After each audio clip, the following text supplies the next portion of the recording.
ওমানের বুরাইমিতে পুলিশের ধরপাকড়, 7 বাংলাদেশ সহ 12 প্রবাসী গ্রেফতার। আইন লঙ্ঘন রোধে অভিযান অব্যাহত রাখার হুঁশিয়ারি। অ্যাম্বুলেন্সে রোগী সাজিয়ে 4 প্রবাসীকে মক্কায় নেওয়ার চেষ্টা, অভিযুক্ত এক ভারতীয় গ্রেফতার। অনুমতি ছাড়া হজে না যাওয়ার আহ্বান কর্তৃপক্ষের।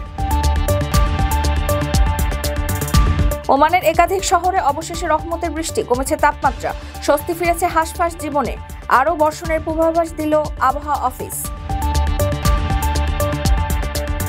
চতুর্থ দফায় ওমানে বসেছে ইরান যুক্তরাষ্ট্র, ভালো কিছুর অপেক্ষায় বিশ্ববাসী। ইরান জানিয়েছে মার্কিনীদের ব্যাপারে খুব বেশি আশাবাদী নয় তেহরান। মালয়েশিয়ায় মার্কিন নারীকে শ্লীলতাহানির অভিযোগ, জরিমানার মুখে প্রবাসী বাংলাদেশি, অনাদায়ে হতে পারে কারাদণ্ড। গালফ ইউএস সামিট চলতি সপ্তাহে নেতাদের আমন্ত্রণ জানালেন সৌদি বাদশা।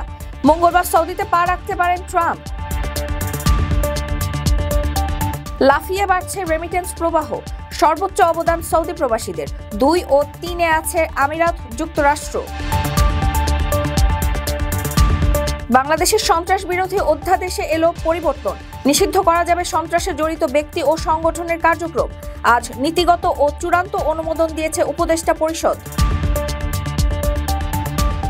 আপনার স্বপ্নগুলো আকাশ ছুবে প্রবাসীর হেলিকপ্টারের মাধ্যমে। বিয়ে, জন্মদিন অথবা যে কোনো বিশেষ প্রয়োজনে হেলিকপ্টার ভাড়া করতে যোগাযোগ করুন স্ক্রিনে দেয়া নাম্বারে। প্রবাসীর হেলিকপ্টার, নিরাপদ ও সাশ্রয়ী বাহনের বিশ্বস্ত নাম।